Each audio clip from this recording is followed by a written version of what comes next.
نحمدہ و نصلی علی رسول الکریم اما بعد۔ دوستو، آج کا یہ ویڈیو جو ہے ہمارا کچھ کائنات میں جو نشانیاں ہیں ان کے بارے میں ہی ہے۔ مثلا یہ ہے کہ ہمیں آسمان نیلا نظر کیوں آتا ہے؟ بھائیو، آسمان جو ہے نا، اس کے اندر جو سورج ہے اس میں 7 رنگوں کی روشنی ہوتی ہے، 7 رنگوں پر مشتمل ہوتی ہے: سرخ، ریڈ، اورینج، یلو، گرین، بلو، انڈیگو اور وائلٹ۔ یہ 6 قسم کی روشنیاں سورج سے شعاعیں نکلتی ہیں، لیکن وہ تیز رفتاری کی وجہ سے ہمیں سفید نظر آتی ہیں۔ ان میں سے بھاری جو روشنی، ان تمام روشنی 7 میں سے جو رنگ ہے نا، بلو، وہ ہلکے میں ہلکا ہے، ہلکے میں ہلکا رنگ، جس کو آپ سمجھیں کہ کمزور، باقی شے اس سے زیادہ مضبوط ہیں۔ اور ریڈ سب سے زیادہ جو ہے نا، وہ سرخ روشنی سب سے زیادہ بھاری ہے، اور نیلے رنگ والی روشنی ہلکی ہے۔ اس لیے وہ تو ہوا کے ذرات، فضا میں موجود گیسوں کے ذرات، آکسیجن، نائٹروجن، مٹی، کاربن ڈائی آکسائڈ سے ٹکرا کر زمین تک پہنچ جاتی ہیں جو طاقتور ہیں، اور جو کمزور ہیں اس کے زیادہ جو ہے نا ذرات روشنی کے، بلو کے، وہ کچھ اوپر رہ جاتے ہیں کمزور ہونے کی وجہ سے۔ طاقتور گزر جاتی ہیں، کمزور رہ جاتی ہے، اور بلو کیونکہ کمزور ہے، وہ رہ جانے کی وجہ سے پھر ہمیں آسمان بلو نظر آتا ہے، نیلا نظر آتا ہے۔ تو دوستو، آپ دیکھیں یہ سمندر جو ہیں، بحر القاہل ہیں، اور بحر اوکیانوس، پیسیفک اوشن اور اٹلانٹک اوشن۔ اوشن کہتے ہیں بڑے سمندر کو، اور سی کہتے ہیں چھوٹے سمندروں کو۔ بڑے سمندروں کو اوشن کہا جاتا ہے، اور سی چھوٹے سمندروں کو کہا جاتا ہے۔ ان کی گہرائیاں کتنی ہیں؟ 4.28 کلومیٹر بحر القاہل کی، پیسیفک جو ہے نا اوشن کی گہرائی اتنی ہے نیچے، یعنی کہ 4 کلومیٹر بھی نیچے سے گہرا، اور اس سے بھی زیادہ گہرا ہے۔ اور اٹلانٹک اوشن جو ہے وہ تو اس کی گہرائی تو 8.3 سے بھی زیادہ گہرا ہے، کلومیٹر سے زیادہ ہے گہرا ہے۔ یہاں آپ سمجھ رہے ہیں کہ ہمالیہ پہاڑ کی چوٹی 8.8 ہے، 8.8، یہ 8.3 ہے، یعنی کہ وہ بھی اگر اس میں ڈوب جائے تو تھوڑا سا حصہ اس کا چوٹی نظر آئے گی۔ یہ اتنے جو ہے نا سمندر اللہ پاک نے گہرے بنائے ہیں۔ آپ ان میں دیکھیں، انسان جب گہرائی میں جاتا ہے، کنویں وغیرہ میں یا پانی میں، خصوصاً ڈائیورس جو ہے نا، جب ڈائیو کرتے ہیں، ٹوبے وغیرہ جب پانی میں اترتے ہیں، تو زیادہ پریشر اور وزن ہونے کی وجہ سے، پانی کی وجہ سے ان کے ناکوں میں، کانوں وغیرہ سے خون نکلتا ہے۔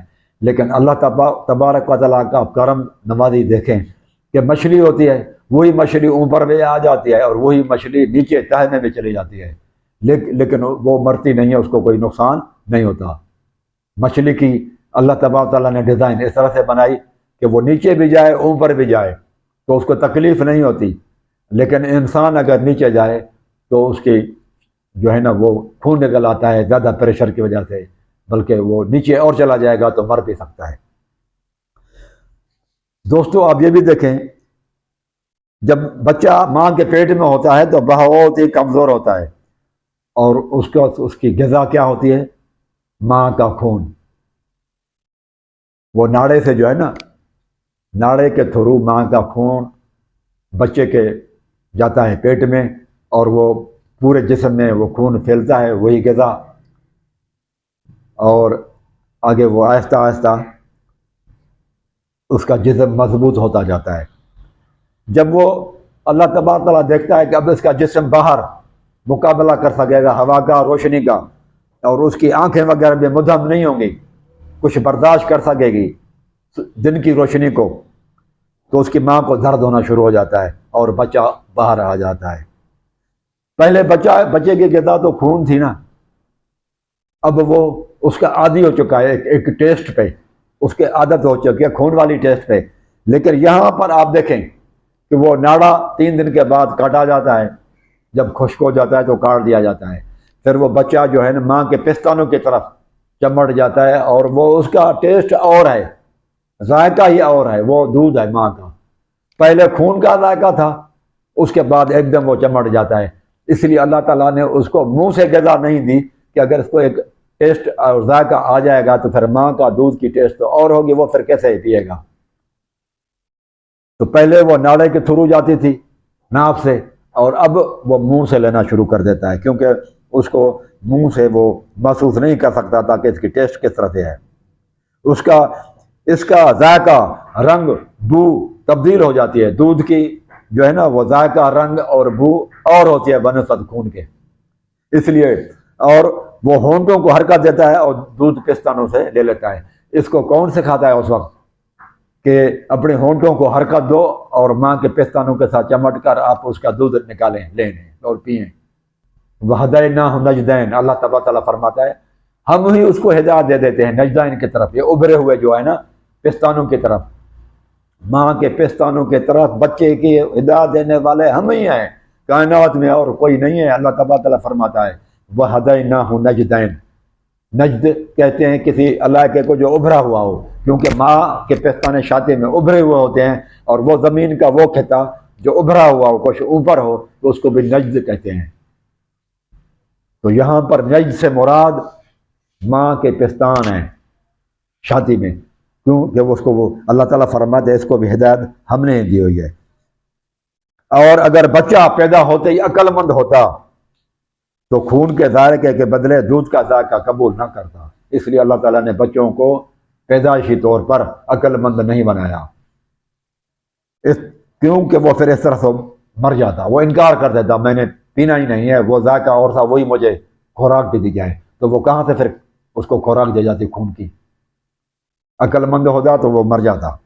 ذائقے کے بدلنے کی وجہ سے بچے کو بہت تکلیف ہوتی ہے، اور ناڑے کے اندر کچھ بچے ایسے بھی ہوتے ہیں جو 2-3 دن تک ماں کا دودھ نہیں چوستے، تو اللہ تعالیٰ نے وہ بھی ارینجمنٹ پہلے سے کیا ہوا ہے، ناڑے کے اندر 2-3 دن کا وہ خون موجود ہوتا ہے، خوراک، بچہ اسے مرے گا نہیں۔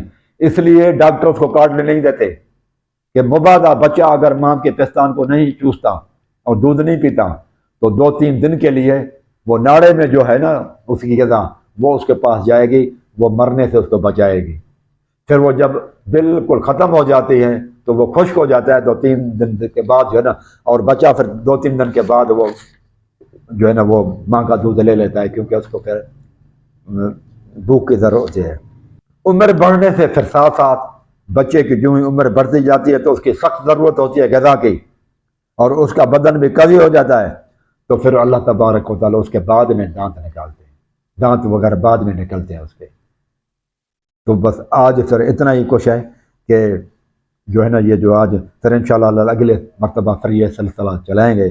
اللہ تعالیٰ آپ اور ہمیں صحیح سمجھنے کی اور عمل کرنے کی توفیق عطا فرمائے۔